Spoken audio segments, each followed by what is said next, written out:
بسم اللہ الرحمن الرحیم۔ السلام علیکم ڈیئر اسٹوڈنٹس، میں آپ کا سبجیکٹ ٹیچر محمد عظیم، بیرا فاؤنڈیشن کالج نشر و فیروز۔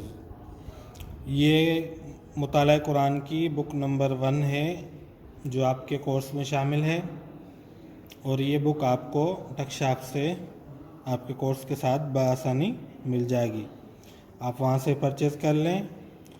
اور آج ہم جو ہے نا اس کا فرسٹ لیکچر اور جو ہے نا لیسن نمبر 1، مطلب ہماری کچھ جو ہے نا اس بک میں جس انداز سے ہم پڑھیں گے، جس طریقے سے پڑھیں گے، جو چیزیں پڑھیں گے، ہم وہ لیکچر وائز آپ کو پڑھاتے جائیں گے۔ سب سے پہلے ہم جو ہے نا قرآن پاک کو پڑھ رہے ہیں، تو قرآن پاک کے بارے میں جاننا کہ جو ہے نا قرآن پاک سے ہمیں کون کون سے فائدے ہوتے ہیں، قرآن پاک پڑھنے سے ہمیں کیا ثواب ملتا ہے۔ تو آپ پیج نمبر 8 کھولیں۔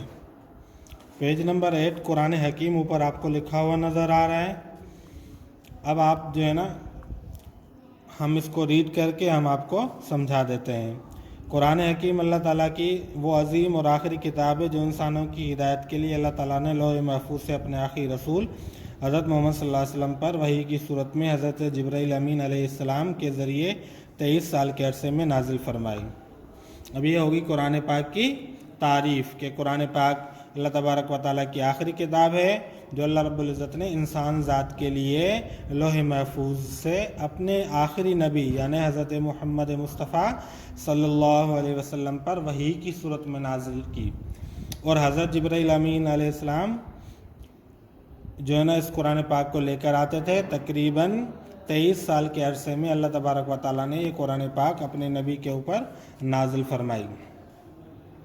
اب ہم آگے چل کے دیکھیں گے کہ قرآن پاک پڑھنے سے جو ہے نا ہمیں کتنا ثواب ملتا ہے، اس کی اہمیت کیا ہے، اس کی فضیلت کیا ہے۔ اب ہم جو ہے نا آگے آپ کو نظر آ رہا ہے کہ قرآن کریم تلاوت قرآن کی اہمیت و فضیلت، قرآن کو پڑھنا کتنی اہمیت کا حامل ہے اور اس کی فضیلت کیا ہے، کیا کیا ہمیں اس کو پڑھنے اور اس کے اوپر عمل کرنے سے ملتا ہے۔ قرآن حکیم کی تلاوت ایک بڑی عبادت ہونے کے ساتھ ساتھ ایمان کو تر و تازہ رکھنے کا بھی مؤثر ترین ذریعہ ہے۔ ہمارے پیارے نبی صلی اللہ علیہ وسلم نے قرآن حکیم کی تلاوت پر بہت اجر و ثواب اور فضیلت کا ذکر فرمایا ہے، جن میں سے چند فضائل یہ ہیں۔ وہ چند فضائل ہم کہاں سے ذکر کریں گے؟ جو لکھے ہوئے ہیں وہ کہاں سے حاصل کیے ہیں؟ وہ احادیث مبارکہ سے حاصل کیے ہیں۔ اب ہم جو نمبر 1 جو فضیلت لکھی ہوئی ہے، جس شخص نے اللہ سبحانہ و تعالیٰ کی کتاب یعنی قرآن حکیم میں سے ایک حرف بھی پڑھا، اس کے بدلے اسے 1 نیکی ملے گی، اور 1 نیکی کا ثواب 10 نیکیوں کے برابر ملتا ہے۔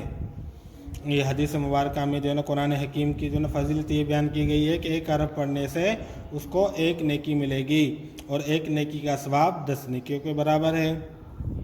دوسری فضیلت کیا لکھی ہے کہ جو قرآن کا ماہر ہو، ماہر مطلب قرآن کو جاننے والا ہو، اچھے طریقے سے پڑھنے والا ہو، وہ معزز ترین فرشتوں کے ساتھ ہوگا۔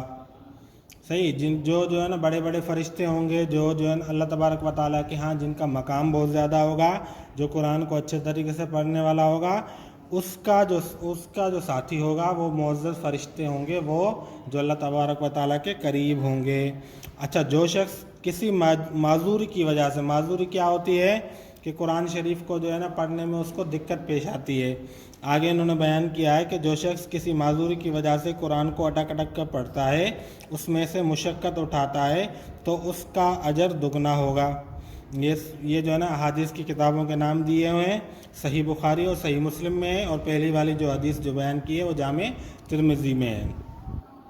یعنی جو آدمی، اب ہم بس اوقات دیکھتے ہیں کہ ہم جو ہے نا قرآن پاک پڑھتے پڑھتے جو ہے نا ہمیں کیا ہوتا ہے، ہم بعض لوگ ایسے ہوتے ہیں بآسانی پڑھ جاتے ہیں، بعض لوگ ایسے ہوتے ہیں اٹک اٹک کے پڑھتے ہیں، ان کو مشکل پیش آتی ہے پڑھتے وقت۔ تو جو آدمی جو بھی قرآن پاک کو مشقت کے ساتھ اٹک اٹک کر پڑھتا ہے، تو اللہ تبارک و تعالیٰ اس کو دگنا ثواب دیتے ہیں۔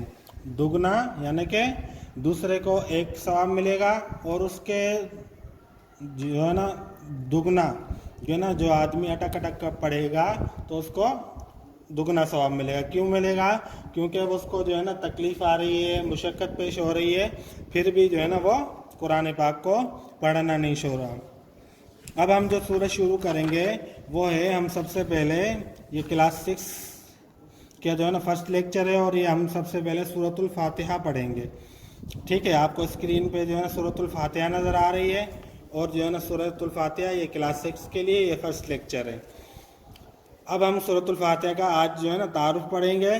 سورۃ الفاتحہ جو ہے نا کیا ہے، اس میں جو ہے نا کون کون سی جو ہے نا باتیں جو ہے نا ذکر کی گئی ہیں، تو ہم سب سے پہلے جو ہے نا آج ہم تعارف پڑھیں گے. سورۃ الفاتحہ قرآن حکیم کی پہلی سورت ہے. اس سورت کے کئی نام ہیں. اس کا مشہور نام سورۃ الفاتحہ ہے کیونکہ یہ قرآن حکیم کی افتتاحی سورت ہے. اس کی تلاوت ہر نماز میں کی جاتی ہے. سورۃ الفاتحہ کو جو ہے نا ہم ہر نماز میں پڑھتے ہیں، اس لیے اس کو سورۃ الصلاۃ بھی کہتے ہیں. سورۃ الصلاۃ کا مطلب یہ ہے کہ یہ جو ہے نا نماز کی سورت ہے. اس کا نام سورۃ المناجات بھی ہے کیونکہ اس صورت میں دعا مانگنے کا طریقہ سکھایا گیا ہے. جیسے ہم جو ہے نا دعا مانگتے ہیں اس صورت میں، اہدنا الصراط المستقیم صراط الذین انعمت علیہم غیر المغضوب علیہم ولا الضالین، تو ہم اس میں دعا بھی کرتے ہیں. تو دعا مانگنے کا طریقہ بھی اس میں سکھلایا گیا ہے. اس صورت میں بندہ اللہ تعالیٰ کی تعریف اور شکر ادا کرتا ہے، اپنی بندگی کا اظہار کرتا ہے کہ یا اللہ ہم آپ ہی کے بندے ہیں، ایاک نعبد و ایاک نستعین، ہم آپ ہی کی عبادت کرتے ہیں، اور پھر اللہ تبارک و تعالیٰ سے ہدایت کی دعا کرتا ہے. سورۃ الفاتحہ دعا ہے، اور پورا قرآن حکیم اللہ تعالیٰ کی طرف سے اس دعا کا جواب ہے. یعنی سورۃ الفاتحہ کیا ہے؟ دعا ہے، اور پورا قرآن حکیم جو ہے نا اس دعا کا جواب ہے. سورۃ الفاتحہ کی تلاوت اختتام پر آمین کہنا مسنون ہے، جس کا مطلب یہ ہے کہ اللہ ایسا ہی ہو، اے اللہ قبول فرما. یعنی مسنون کا مطلب یہ ہوتا ہے کہ یہ نبی علیہ الصلوۃ والسلام سے منقول ہے. آپ صلی اللہ علیہ وسلم اس سورت کے اختتام کے اوپر آمین کہا کرتے تھے، یعنی یہ سنت ہے. احادیث مبارکہ میں اب جو ہے نا اس کے فضائل بیان ہو رہے ہیں کہ احادیث مبارکہ میں سورۃ الفاتحہ کے بہت سے فضائل بیان ہوئے ہیں. آپ صلی اللہ علیہ وسلم نے فرمایا، اس سورۃ الفاتحہ جیسی کوئی سورت نہ تو تورات میں، نہ انجیل میں، نہ زبور میں، اور نہ ہی قرآن میں اتری. جامع ترمذی یعنی یہ احادیث کا حوالہ دیا ہے کہ یہ حدیث ہم نے کہاں سے بیان کی ہے. ایک موقع پر آپ صلی اللہ علیہ وسلم نے ایک صحابی رضی اللہ تعالیٰ عنہ سے فرمایا کہ تمہیں قرآن کی صورتوں میں سے ایک عظیم ترین صورت نہ سکھاؤں؟ پھر آپ صلی اللہ علیہ وسلم نے فرمایا وہ صورت یعنی الحمدللہ رب العالمین ہی السبع المثانی ہے. السبع المثانی مطلب جو 7 دہرائی جانے والی آیتیں ہیں جو نماز میں بار بار پڑھی جاتی ہیں، اور یہی القرآن العظیم ہے جو مجھے عطا فرمایا گیا. یعنی کتنی بڑی فضیلت ہے. اللہ تبارک و تعالیٰ حضور صلی اللہ علیہ وسلم نے جو ہے نا ایک صحابی کو یہ صورت سکھلائی اور یہ صورت بتائی. اس میں جو لکھا ہوا صحیح بخاری، تو یہ حدیث جو ہے نا صحیح بخاری کی کتاب میں سے، حدیث کی کتاب میں سے لی گئی ہے. نبی کریم صلی اللہ علیہ وسلم کو 2 ایسے نور دیے گئے جو آپ صلی اللہ علیہ وسلم سے پہلے کسی کو نہیں دیے گئے، یعنی سورۃ الفاتحہ اور سورۃ البقرہ کی آخری 2 آیات. یہ صحیح مسلم یعنی مسلم شریف کی جو کتاب ہے حدیث کی، اس میں ذکر کیا گیا ہے. تو تعارف میں آپ نے یہ چیز پڑھی کہ جو ہے نا یہ قرآن پاک کی جو ہے نا پہلی صورت ہے، اور اس کو سورۃ الصلاۃ بھی کہا جاتا ہے، سورۃ المناجات بھی کہا جاتا ہے.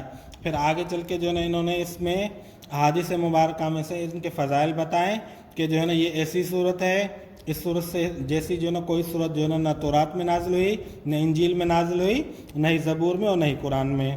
پھر آگے جو ہے نا بتایا کہ یہ جو ہے نا اللہ تبارک و تعالیٰ نے اپنے نبی کے ساتھ جو خاص انعام کیا وہ کیا کیا کہ اللہ تبارک و تعالیٰ نے اپنے نبی کو 2 نور دیے، یعنی 2 ایسی ہدایتیں، 2 ایسی روشنی عطا فرمائی جو آپ صلی اللہ علیہ وسلم سے پہلے کسی اور نبی کو عطا نہیں کی تھی.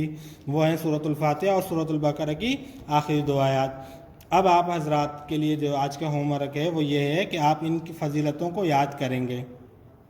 آپ ان فضیلتوں کو یاد کر کے پھر یاد کرنے کے بعد آپ خود سے جو ہے نا ان کو لکھ کے دکھائیں. یعنی پہلے آپ اچھے طریقے سے ان کو یاد کر کے پھر جو ہے نا آپ ان کو لکھ کے دکھائیں، تو جو ہے نا تاکہ ہمیں یہ پتہ چلے، ہمیں یہ معلوم ہو کہ ہم جو چیز پڑھ رہے ہیں، جو پڑھا رہے ہیں، تو ہمیں معلوم ہو کہ اس کی کتنی بڑی فضیلت ہے. تو آپ ان کی اس کا تعارف اور ان کی جو ہے نا فضیلتیں مختصراً 1 یا 2 فضیلتیں یاد کر لو اور اس کا تعارف یاد کر لو. اس کو جو ہے نا اس کے کون کون سے نام ہیں وہ آپ یاد کر کے جو ہے نا خود سے جو ہے نا لکھ کے پھر آپ دکھائیں. پہلے خود یاد کریں گے، پھر آپ جو ہے نا کتاب بند کر کے پھر یاد کر کے جو ہے نا آپ لکھنا شروع کریں گے، اور یہ آپ کا ہوم ورک ہوگا اور یہ آپ جو ہے نا چیک کروا دیجیے گا. انشاءاللہ ہم نیکسٹ جو ہے نا لیکچر میں آگے جو ہے نا اس کے مزید پڑھیں گے. تب تک کے لیے اجازت. السلام علیکم.